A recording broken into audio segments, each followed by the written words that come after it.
Hi,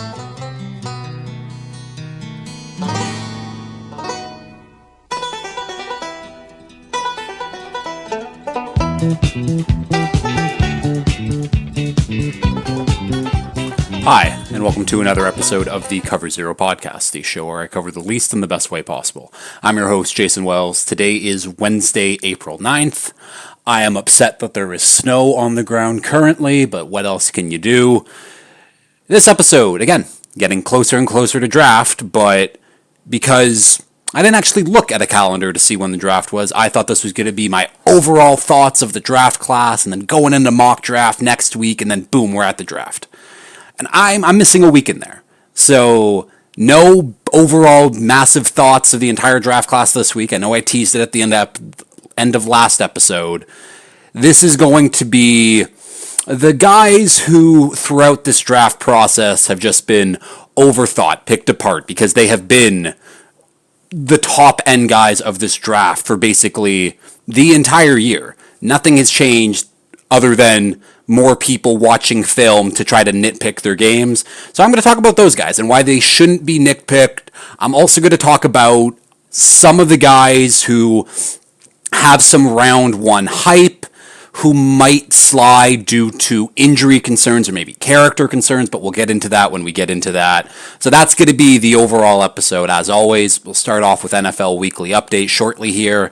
A couple of retirings, couple of extensions, couple of big retirings, honestly. Going to be a good episode. Going to be obviously a little bit of a shorter episode than I expected, but nonetheless, it's going to be a good one. So let's get into it right now. So starting off with NFL Weekly Update, the first of two big retirements. Julio Jones officially calls it quits from the NFL after a 13-year career. Two-time first-team All-Pro, three-time second-team All-Pro, seven-time Pro Bowler, and the fastest player to 10,000 yards, 11,000 yards, 12,000 yards, and 13,000 yards. I don't think it's an exaggeration for me to say that Julio Jones was the best receiver of his generation, and I guess my generation, because that was like my high school, I guess would have been before high school a little bit when he got drafted, but like when I really started watching football, Julio was that dude, and he was that dude basically the entire time. And I think that there's a lot of good, great, elite Hall of Fame wide receiver guys from that 2010s decade. I think Julio Jones is the best receiver of that decade, of that generation. So damn good. Like, when you want to build a perfect wide receiver, it's Julio Jones. He has the height. He has the weight. He's got the speed. He's got the vertical. He's got the route running, the high point catches, just the great hands in general. There is nothing like Julio Jones is the perfect receiver. He played like the perfect receiver all those years in Atlanta. Obviously, when he left Atlanta, the Titans, Bucks, Eagles years weren't great, obviously, weren't even good, but that time when he was with Atlanta, that is by far one of the best receivers on the planet, if and ever.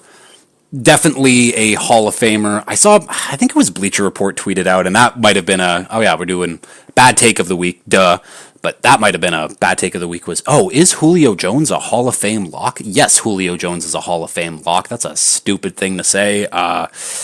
No, Julio is awesome. Like, I spent some time just on the weekend, like going over like old Julio highlights, and you just forget how good like he really was. I mean, that catch in the Super Bowl, that would have been one of the best catches ever if the Falcons don't blow that lead. I mean, when he mossed three Panthers DBs en route to like a 300-yard game. Like, the highlights were endless from Julio. Such a good player for such a long time.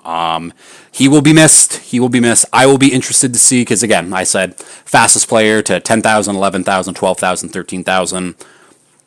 I'd be interested to see what Justin Jefferson, if he can match those marks. I think he's got a decent chance, and honestly, probably so does Jamar Chase. So we're living in a good era of wide receivers, anyways. But congrats to Julio Jones retiring. Next retiring here, Teron Armstead officially retires from the NFL, 12-year career, 9 with the Saints, 3 with the Dolphins, second team All-Pro once, 5-time Pro Bowler. Armstead was just awesome. And it started during his draft process and at the combine. And I think Teron Armstead might have been one of the first players where when I was watching the combine back, what grade would I have been in? That would have been grade 10, me watching the combine. And all of a sudden, here comes Teron Armstead up to run his 40. And he runs a 4.71 40. And I was like, I know nothing about this guy. I want him on the Dolphins. And took him a little while to get there, but he did get there. And he was so good. Obviously, the injury stuff, like, he missed some starts, but when he played, he was consistently great. Like, again, one of the better tackles of the last decade. And I don't know if it'll amount to Hall of Fame like it did for Julio, but you can guarantee that Teron Armstead will be in the Cover Zero Hall of Very Good. So much fun, such a good player. Again, 3rd-round pick, coming from a small, like, HBCU school, and then running that 4.71 at, I forget how big he is, like 6'6", 311. 4.71. That's faster than Xavier Restrepo, who's like Miami Hurricanes college wide receiver who's going to get drafted this year. He ran a 4.8 at like 5'10", 180. Teron Armstead is a freak. One of the best, most consistent tackles of the last 10 years. I will be missing him a ton. And obviously, got to relate it back to the Dolphins. There goes our left tackle. There goes our star left tackle. And I don't care what Dolphins fans be like, oh, well, he missed games. He wasn't always there for it. It's like, I don't give a shit. Teron Armstead, when he plays, is a goddamn, like, top 10, top 5 left tackle in the league. I don't care if he's banged up, whatever. And we're going to miss that. We're going to feel his absence on the field come September, and I'm just banking on second-round pick from last year, Patrick Paul, to emerge as that guy, and I have high hopes. Again, we knew he was going to be a little bit of a developmental project, but 6'6", 330, he's got like that, the Predator face mask, scary-looking face mask, but like, he is a massive human being. I'm sure working under Armstead has helped him, and I believe he can be our left tackle of the future, but it's definitely more of a sore spot now. And we got one more old guy who didn't retire, but it is going to be his last year, and we'll get into that soon enough, too. A couple of extensions here. Trey McBride signs a 4-year, $76 million deal with the Cardinals. Highest paid tight end in the league now at AAV's around $19 million. Yeah, Trey McBride absolutely deserves this. You see how integral he is to that Cardinals offense. Like, he is their focal, like, number one receiving option. I would like to think that might switch to Marv next year, or at least more 50-50 on what they're doing, but Trey McBride has definitely established himself as one of the better tight ends in the league right now. Top 2? He's definitely top 3. I definitely give him top 3. He might be top 2. And off the top of my head, not really thinking of like who else would be in that conversation, but like Trey McBride, obviously. Brock Bowers would also be in that conversation now. Guys like George Kittle. I don't think that Travis Kelce is part of that like high-end tight end conversation anymore, like one of the elite guys, but he's obviously still good.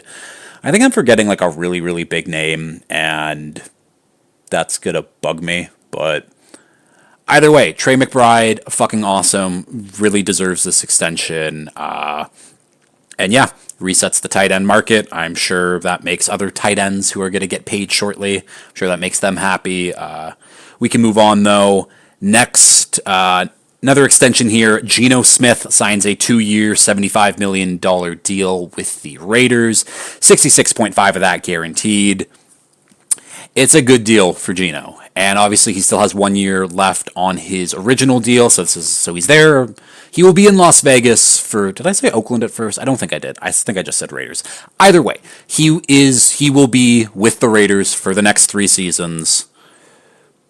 Good to have, and especially at that number, where now you look at that Sam Darnold deal that the Seahawks gave them, where I was like, oh, that's like not like I thought Sam Darnold could have got more. Gino and Sam Darnold are basically getting the same amount of money for this year, and I think I know who I'd rather have. Maybe, I don't know. It's comparable now, and all the Raiders are doing is they want to build that floor, build a culture of, I don't know, again, winning football, something that they haven't been privy to for this entire century almost. Obviously, there was like, the Derek Carr years. Those were a little fun. AC/DC, him and Amari Cooper, Khalil Mack.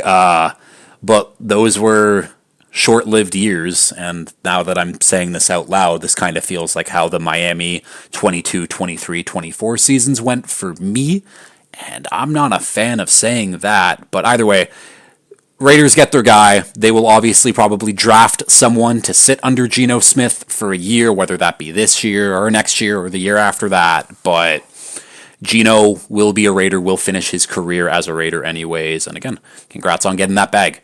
People thought he was a bust, jumped around, hung on with Seattle, and he's proven to be a pretty damn good starter in this league. And yeah, the other note I was alluding to, Calais Campbell goes back to the Cardinals where it all started. 1 year, $5.5 million deal, up to $7 million. It hurts me as a Dolphins fan, but like, Calais Campbell getting to wrap up his career where it all started for him. It's nice. It's awesome to see. Am I jealous of the Cardinals? Obviously, because even though Calais Campbell is, I think he's 38, turning 39, he's such a good player. Like, I know he's old, and I know this is like, again, he's almost 40, but he's still playing some damn good football, and obviously Calais Campbell won't be playing like 80% of the snaps for the Cardinals, but the fact that you can bring him in and teach these younger guys, like a guy like Darius Robinson, who they drafted last year, who obviously not the same size profile as someone like Calais, but in the same way where early Calais, yeah, they brought him off on the edge. He rushed on the interior, and I think that's something that they want to do with Darius Robinson and bringing in just grizzled vet who's still such a good player. It's huge for the Cardinals. Like, this is... I'm very interested to see what they do at pick 16, I think. Because, like, if they can add, like, a surefire edge, if they get, like, a Mike Green or a Shamar Stewart or a Donovan Ezaraku, Jalen Walker, whatever, that defense all of a sudden, and, like, that front four all of a sudden looks really good. Obviously, yeah, lots of time for things to happen, but, yeah, the Cardinals... I can talk myself into them a little bit, on especially for their defense, and I think Jonathan Gannon's going to do some fun things. But yeah, Calais Campbell goes back to Arizona. Yeah. Now again, back to the Dolphins side of things. I'm upset because the Dolphins apparently didn't make him that offer, and wasn't even second in terms of offers. I think the Ravens, which I'm donning a Ravens shirt right now, I think the Ravens were second for him, which makes it even worse because where the Dolphins sit, and especially on the defensive tackle front, is we got two guys. We got Zach Seiler, and I don't even know who our other guy is because he's that unimportant. So we have a massive, massive hole. And paying someone like Calais Campbell 1 year, $5.5 million to just like go back. Like, I don't know why that wasn't an easy, like, yep, sign the check, boom, there you go, welcome back, Calais. I have no idea. And I know this is a very, very deep defensive tackle class. I thought I was going to be talking about that today, but I'll be talking about it next week now.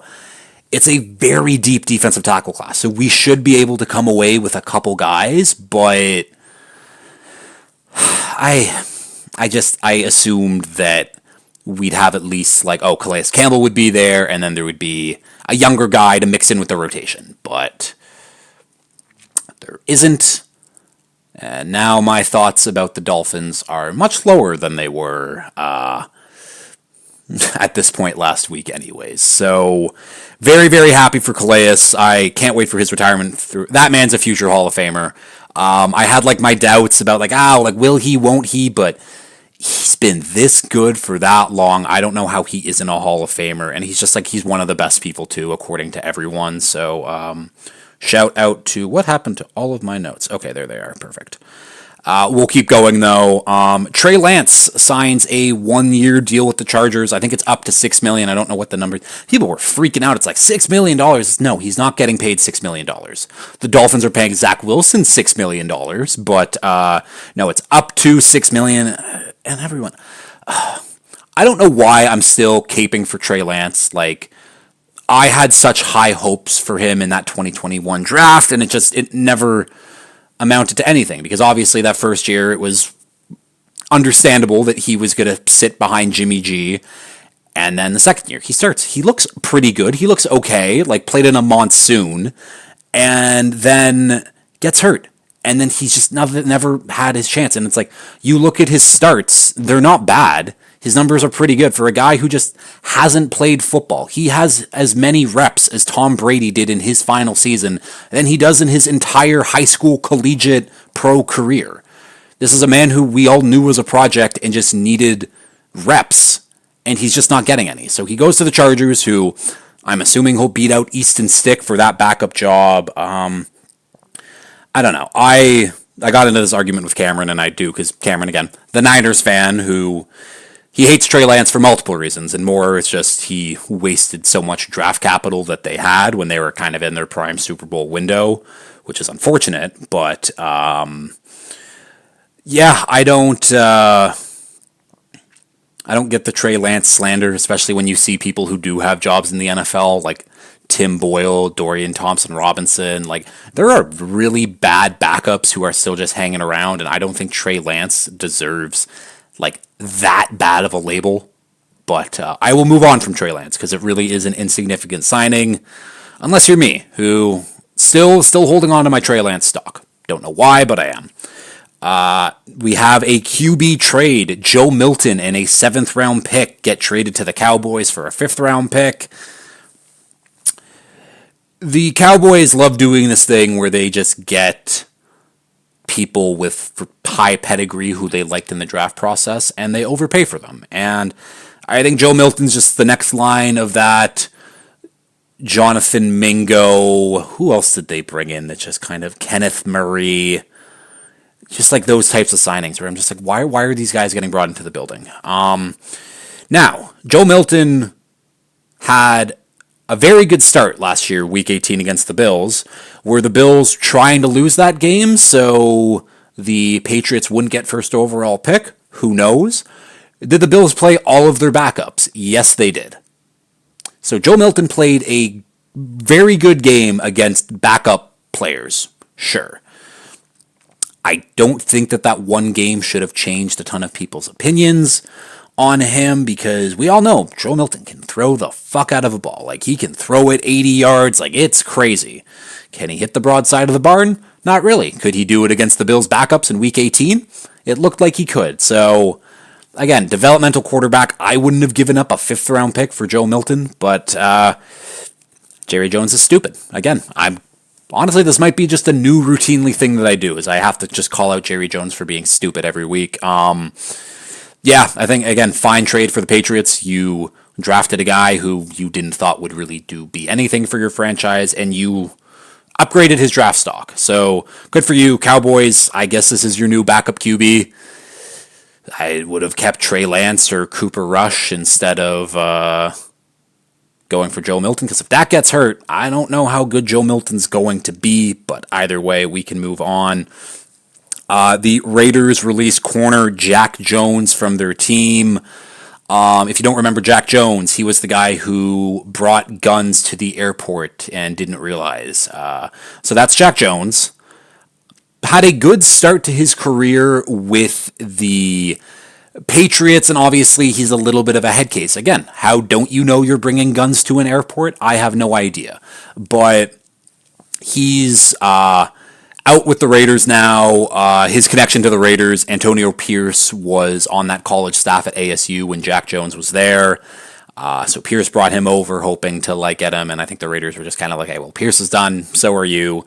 Raiders just have a massive, massive hole at corner. Jack Jones will get picked up by someone probably after the draft. And he's a solid starting corner.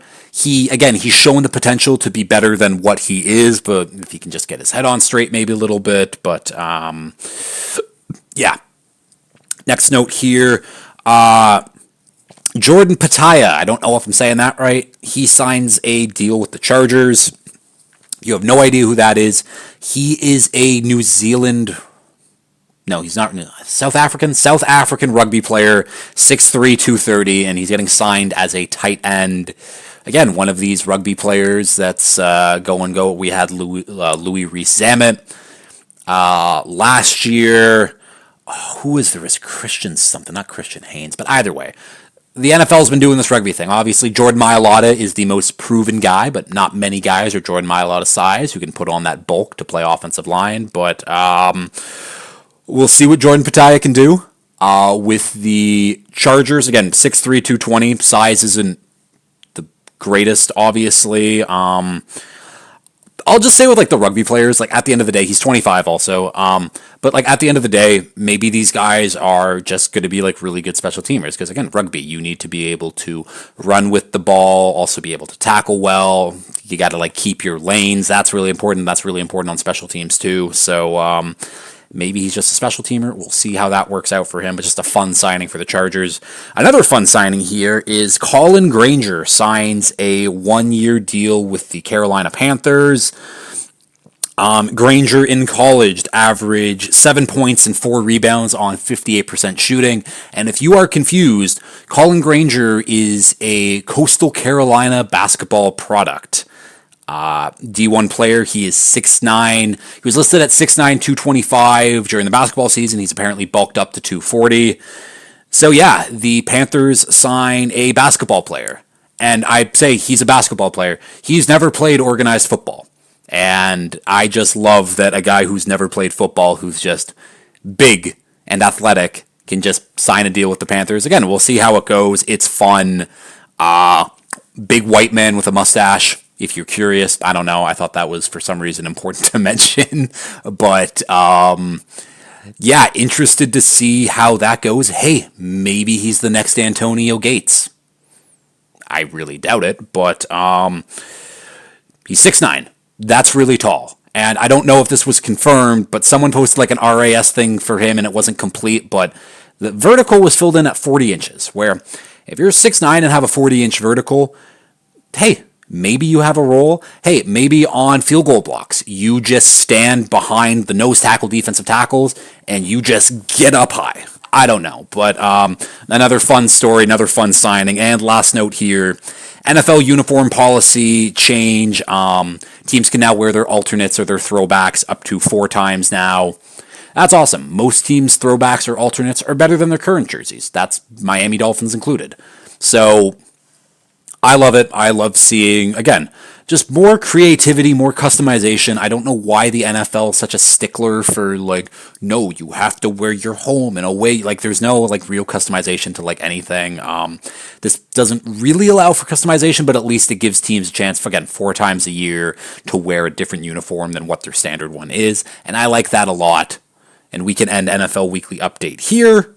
And we can go on to the guys that have just been getting overthought of now, / might fall due to various reasons. We'll start off with the guys who might slide in the draft. Again, I'll specify whether it's character or injury or other off-field concerns, but this came out recently where someone, Jahad Campbell, linebacker out of Bama, I think he's a top 20 player for me. I thought he was just, again, surefire first-round pick. I would have been okay with Miami taking him at 13, but apparently he might slide now because of a injury. I think it's a shoulder injury that's kind of lingering around, which sucks for Campbell. Kind of nice for those teams picking early day 2, where a guy like Jahad Campbell might be there, who I think Jahad Campbell's the best off-ball linebacker in this draft by quite a bit. His instincts, his size, his willingness to tackle, like very, very fun player, but he is someone where if you're doing mocks, maybe mock him a little lower than you expect because there's injury concern is real apparently. I should have said this off the top here too, where all of this stuff is from what I've read off Twitter.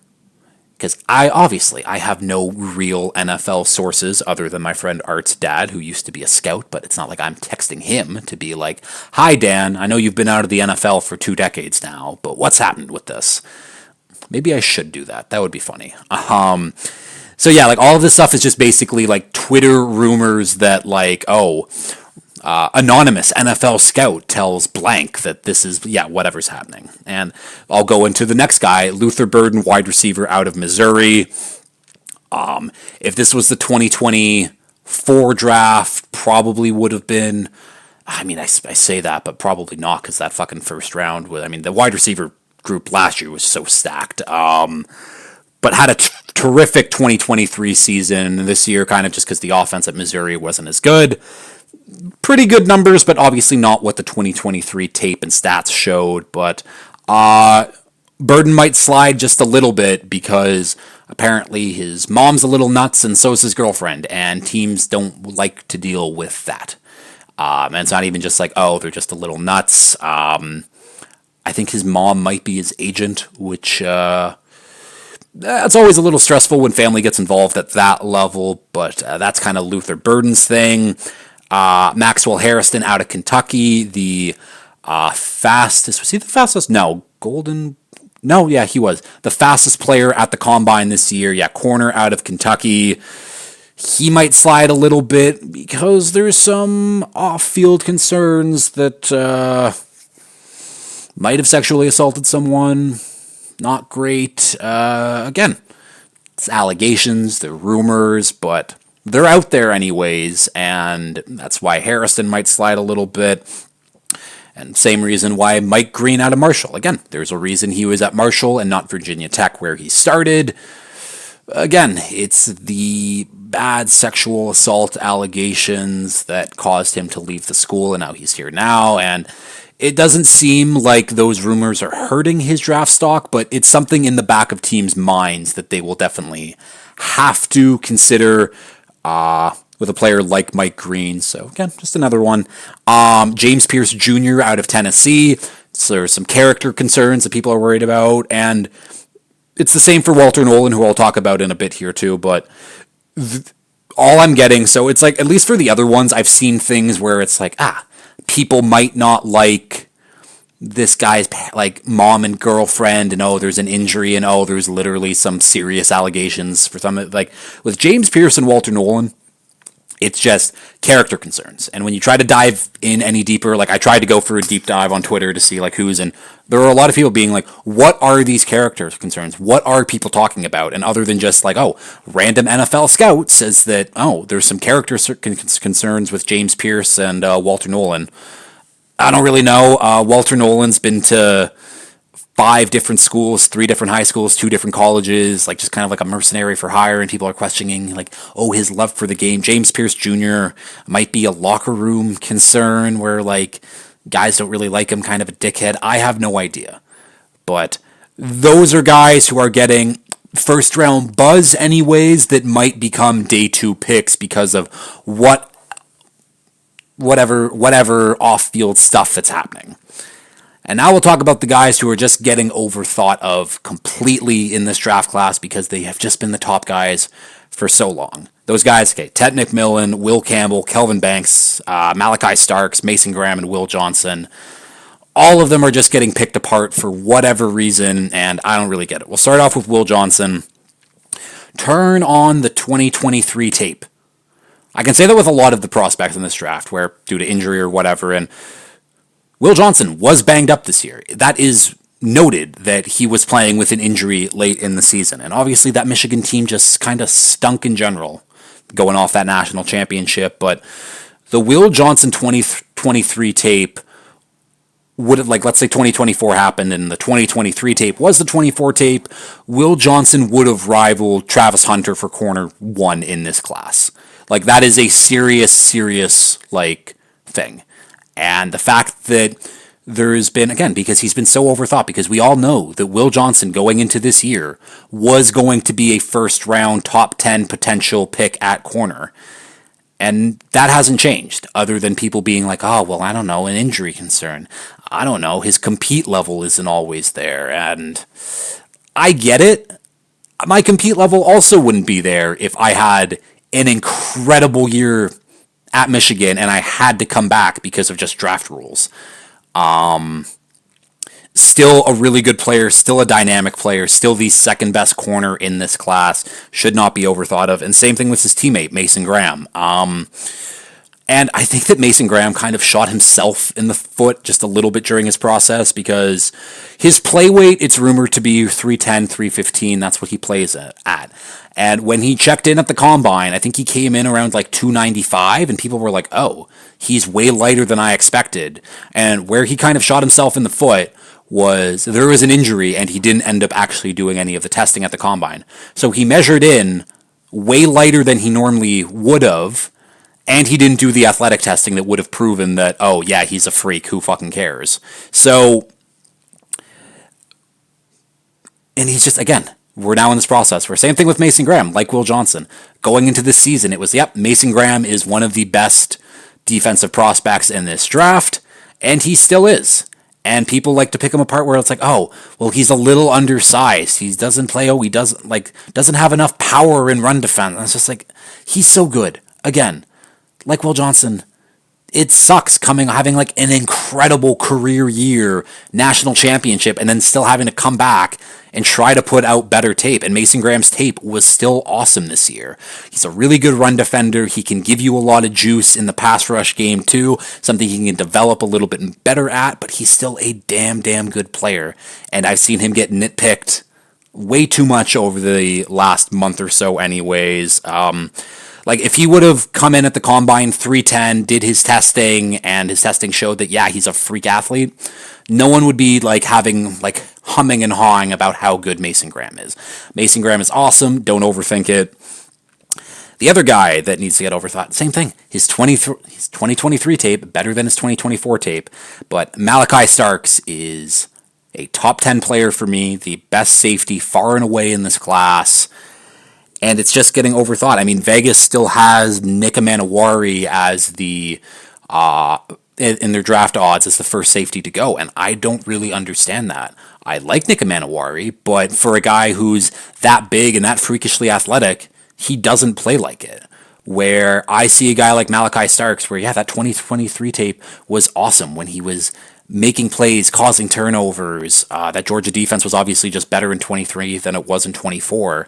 But even in 24, there's just someone who is so consistently sound across every area of the position while still being a damn good athlete. Like, that's something that's like, oh, his 40 was like, oh, he's not as fast as I thought he would be. But then when they were running the position drills and like the next gen stats tracker of like how fast they're actually going, he hit 23 miles per hour on the tracker.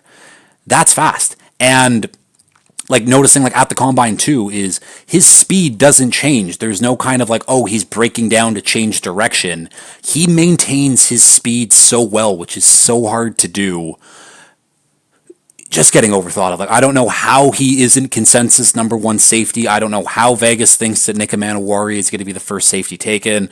I have taken advantage of that anyways. Hopefully, we'll see. But Malachi Starks, again, we knew going into this year was going to be one of the better defensive prospects, and he held up his end of the bargain.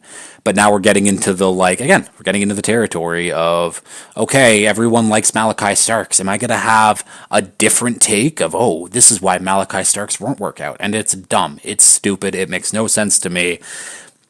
Next guy up here, we have Kelvin Banks out of Texas. And I think I mentioned it a few weeks ago, where Kelvin Banks just hasn't been talked about in this process. And when we start the season in September 2024, Kelvin Banks was talked about, oh, he might be the best tackle prospect in this class, or one of the best tackle prospects in this class. And the 2024 season finished, and Kelvin Banks, one of the best tackle prospects in this class. And as it's gone on, there is maybe some arm size length issues, and he measured in fine.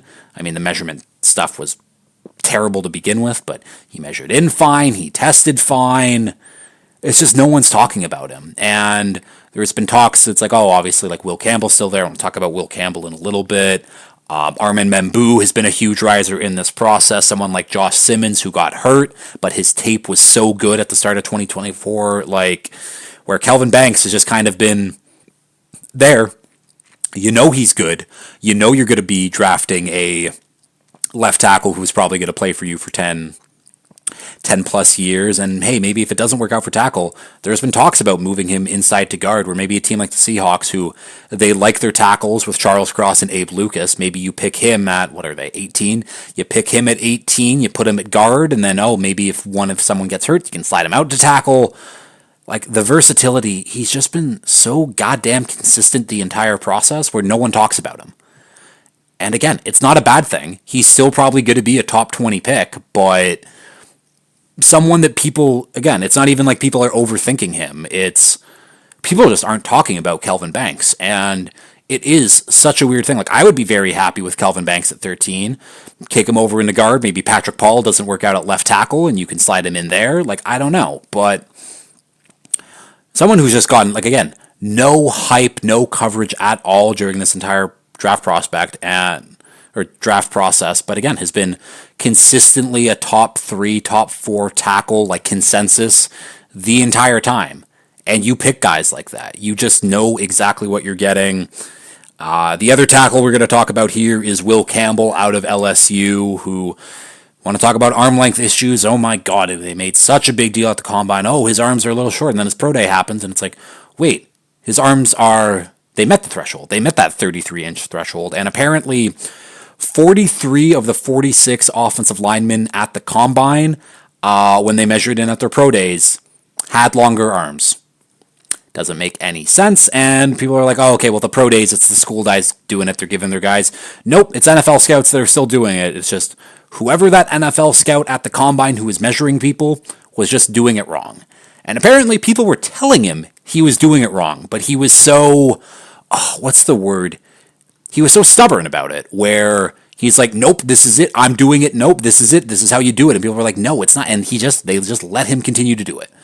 Again, I don't know how no one steps in to be like, you're not doing it right, because it fucked up a lot. Like, Will Campbell, he even talked about it, where he mentioned during an interview where I've been talked about one of the better tackles in the country for 3 years now, and the tape and the play, it all holds up, and now all of a sudden I get my arms measured and they're a little small, and now that's just the biggest concern, and people don't think I can play the position anymore. I think he said it's fucking stupid, and it is fucking stupid. When the tape shows you that this guy plays at an elite level at tackle, who cares what his arm size is? I think Will Campbell will be an outlier, and apparently his arms meet the threshold, so it doesn't actually matter. The whole arm length concerns about Will Campbell have been completely overblown. I think he's definitely in play at fourth overall for the Patriots. Will Campbell is awesome, and someone who, again, because of arm length and because that one guy at the combine couldn't measure arms properly and didn't know how to do it, it caused a whole big scene about Will Campbell and whatever. Will Campbell's really good. Who cares? It doesn't matter. And the last guy I'm going to talk about who is just getting completely overblown is Tet McMillan out of Arizona, the big-bodied wide receiver who can make contested catches, who is a good route runner, smooth route runner anyways. And his big thing, and again, like all of these guys who I've mentioned so far, Tet McMillan, wide receiver 1 going into the year. Tet McMillan at the end of the year, wide receiver 1. And obviously the Travis Hunter stuff's a little bit different, but like out of the guys who are just purely wide receiver, Tet McMillan should still be number 1 across everyone's board. I don't care about Emeka Ibuka and Luther Burden and Matthew Golden. Tet McMillan is that good. And people were worried about, his speed, and does he have the top-end speed that matters, because he is a big-body guy, and I think at 6'4", 215 at his pro day, he ran a 4.5.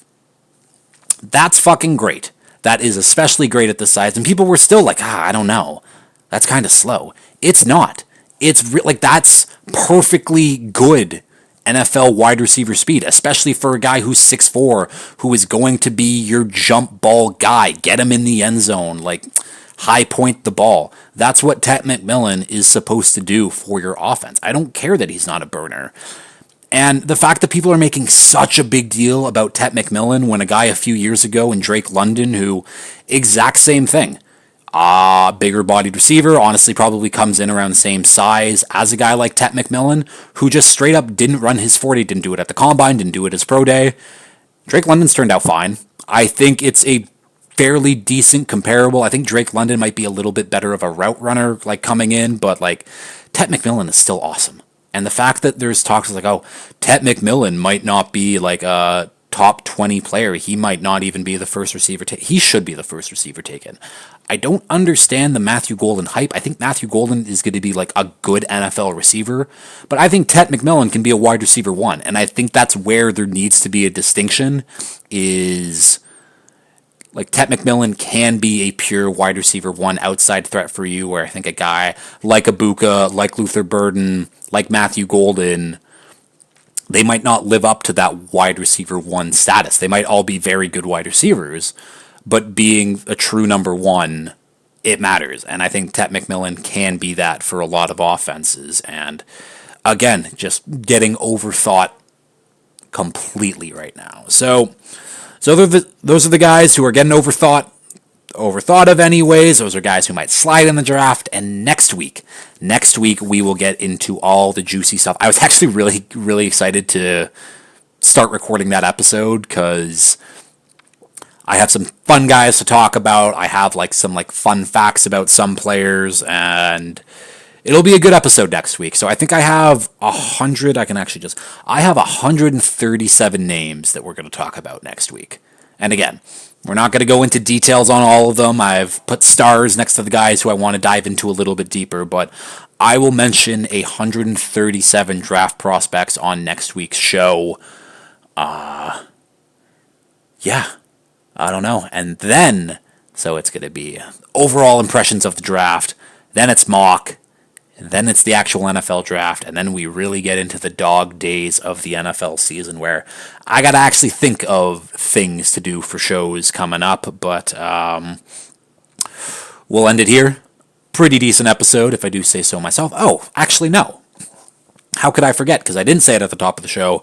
It is the one bad take of the week, and usually it's NFL specific, but because this great man right here, Alexander Ovechkin, did break Wayne Gretzky's record over the weekend, scoring 895 goals, I'm going to talk about that. And this is more a sports media rant in general, where they didn't necessarily have a bad take about it, but on ESPN on First Take, the Stephen A. Smith show, they had PK Subban on to obviously talk about the record and Ovechkin and what it means, and somehow LeBron James' name came up. No idea why either, but they started talking about, like, oh, what's more impressive, Ovi breaking Gretzky's goal-scoring record or LeBron getting the points record off Kareem? And then it turned into, who's been more durable over his career, or over their career, Alex Ovechkin or LeBron James? LeBron James doesn't need to get brought up every single fucking time you guys do a show. It infuriates me the way that sports media is done in the States, especially, where it's so hot take. And again, the fact that LeBron is all these guys talk about, and it's not even like a joke. The fact that one of the biggest things in hockey history happened, something that no one thought was going to be possible, of someone breaking Gretzky's goal record. And the fact that this man right here did it, and they had to insert LeBron into the conversation just for whatever reason, it kills me. It kills me as a sports fan that this is how media is consumed and how people enjoy sports media, is hearing idiots talk about who's more durable, Ovechkin or LeBron. Shut the fuck up. It doesn't matter. Enjoy the moments. Enjoy the records. These people, they don't enjoy sports, in my opinion. They enjoy arguing with each other in nonsensical arguments. And again, nonsensical arguments in sports can be fun, but when that's your entire thing, you don't know what you're doing, and you are bad for sports media. And I don't know what the bad take in that all of it. Maybe it's just my bad take is just sports media sucks. That's not a bad take. That's the right take. But either way, Ovechkin deserves his flowers. My GOAT was probably hammered on the bench playing that third period, but Sports media is in shambles. Sports media sucks, and that's why you listen to me, because I'm so level-headed and calm, and I've got no bias at all. That's obviously a lie, but I don't know. I genuinely think that I can do a better job than some of these people that they put on TV. It is insane to me of people who continuously get on TV to just yell loudly and say stupid shit. It kills me. It really does that, like, ratings don't, or it's just like viewership is all that matters, and doesn't matter in interactions, and doesn't matter that, oh, you post something and everyone thinks this is stupid and they're an idiot and they should not be, like, talking about this. Doesn't matter because people are watching, and I hate that part of sports media. But that's my one bad sports take to talk about, is just ESPN inserting LeBron into every conversation imaginable. I absolutely hate it, but that's the show. We're all done now. Yeah, and as always, if you've enjoyed this, if you've liked this, please like, share, retweet, subscribe, tell all your friends, and until next time, peace.